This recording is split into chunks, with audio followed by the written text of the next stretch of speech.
Following is a paid commercial program. The broadcast of this program is not an endorsement of the products or services described or discussed by this radio station, iHeartMedia, the host, or any other advertisers of the station, and is aired for informational purposes.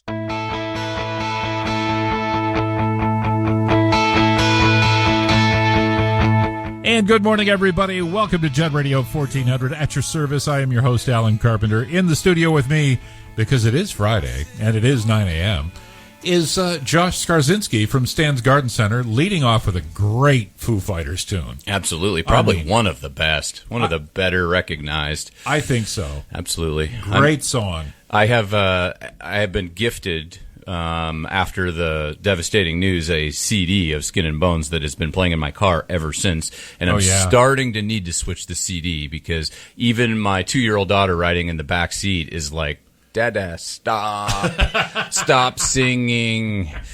So let's sing about some plants. We had very appropriate conversation pre-show today, which was just in stark contrast to last week. We behaved ourselves. We did. So, and we even have an in-house guest today.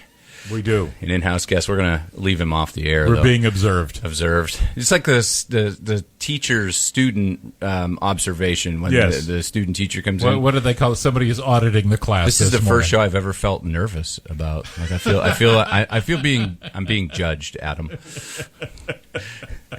Only a little bit. So I have great news, I think. I watch my phone religiously about the weather. I watch the bottom temperatures because of all the growing facility, whether this door stays open, this door gets closed, whether the heat gets turned up, turned on, in controlling the climate in what we're growing, because we grow 99% of everything that goes out the front door. So there's a whole bunch of different avenues to, we want to try to harden off and chill the roses because rose season is coming. Mother's Day is one of the biggest rose sellers as far as gifting goes. Hanging baskets, we're trying to harden off some of the material by dropping the temperature, which is not an issue these days to cool anything down.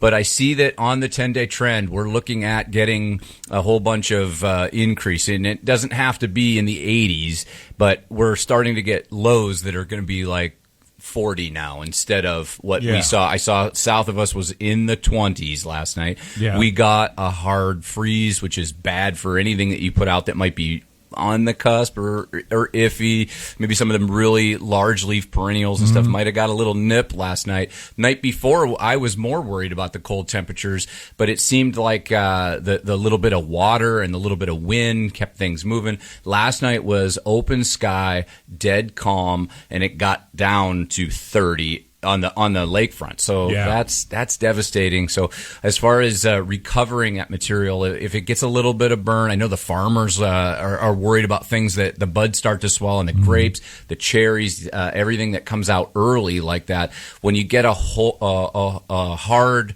dry frost like that doesn't have a rain to it, it doesn't have a lot of moving wind and stuff, that can be devastating to some of their crop if it nips it back as well. Sure. If it got just a mild nip on the surface of the leaves or the tips of the leaves, or a lot of that material is tough. It will recoup. It might have set it back 2 weeks, but it will come back. I put out some lilacs. We grew hundreds and hundreds of common style Syringa vulgaris, the original type of large lilac that blooms early in the spring, the cut flower fragrant kind. And we put them out about a week ago to try to harden them off. They're starting to get a little bit soft, like us, and starting to a little tender. And so we put them out in the cold to try to harden them off. And the purple, for whatever reason, took a good hit, and it frosted all the top or younger exposed leaves.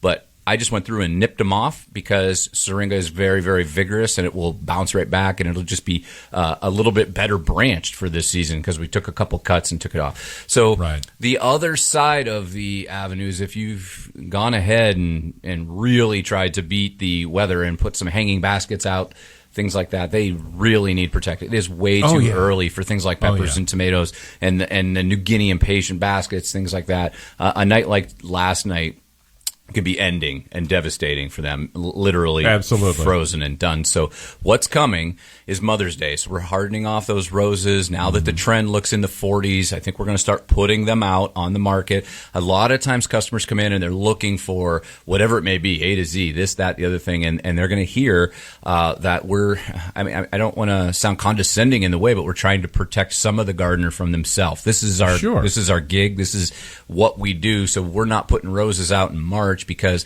inevitably we're going to get what we got last night, and it's going to be devastating. So we try to trickle down the temperature over a period of time. All plants acclimate over a period of time. So I always tease people that if, in the middle of winter in January and it's 18 degrees outside and you hop out of the hot, steamy shower and run out your front door, it's going to feel like you just hit the Arctic tundra. Yes. Well, plants will acclimate over a period of time. So they ease into that temperature. And then what they may be able to have resilience and tolerate a night of 32 or 33. Right. They'll do that much better if they're used to nights of 40 for the last week. Yes. So those hanging baskets that are petunia, calibrachoa, some of the things that are on the tougher side, you can go ahead and put them outside on a cooler day. Like today's going to be in the 40s. Go ahead and acclimate that tougher material out there, but then bring it in and protect it when the evening goes, when the sun goes down and stuff, there's no radiant temperature at all bouncing off the house or what have you. The nights will be very, very detrimental. So bring it in. What I hear from a lot of folks is, well, I'm just going to leave it in the garage or leave it in my bedroom for the next 3 weeks.